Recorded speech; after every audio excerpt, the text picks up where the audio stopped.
नमस्कार, मैं हूं मोहम्मद आसिफ और आप देख रहे हैं एसपीएन नई न्यूज़।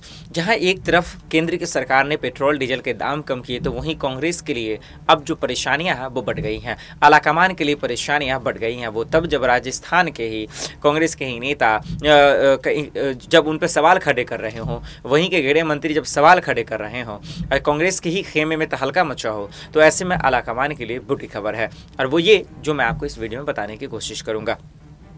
खबर ये है कि जैसे ही 4 तारीख को यानी दीपावली के दिन केंद्र सरकार ने 5 रुपये पेट्रोल पे या 10 रुपये डीजल पे जब कम किया, तो उसके बाद कांग्रेस का जहाँ जहाँ शासित सरकार है, जिस राज्य में भी, चाहे पंजाब हो, छत्तीसगढ़, राजस्थान, इन तमाम जगहों पे पेट्रोल डीजल के दाम कम नहीं हुए। लेकिन कल पंजाब में 10 रुपये कम हो गए हैं, लेकिन राजस्थान को लेकर मामला पैंच फंसा हुआ है और वहाँ के नेता कह रहे हैं कि आलाकमान ने मना किया गया। जी हाँ, देखिए कितनी बड़ी खबर है कि आलाकमान की तरफ से मना हुआ है और वो ये कि किसी भी सूरत में वेट को कम नहीं करना। पेट्रोल डीजल के लेकर एक्साइज ड्यूटी के बाद जो वेट होता है उसको कम नहीं करना है।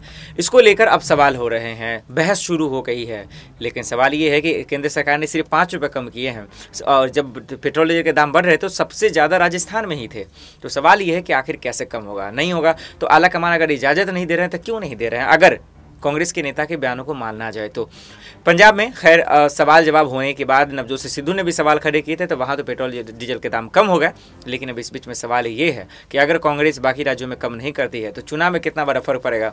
और केंद्र सरकार सिर्फ इतने दाम को बढ़ाने के बाद सिर्फ 5 रुपये कम की है, बाकी दाम कब कम होंगे? महंगाई पे कम अंकुश लगेगा? बेरोजगारों को कब रोजगार मिलेगा? ये तमाम सवाल है जिसका जवाब अगर बीजेपी नहीं देती है 5 राज्यों से पहले, 5 राज्यों के चुनाव से पहले 2022 में, तो कहीं ना कहीं इसका खामियाजा भुगतना पड़ेगा।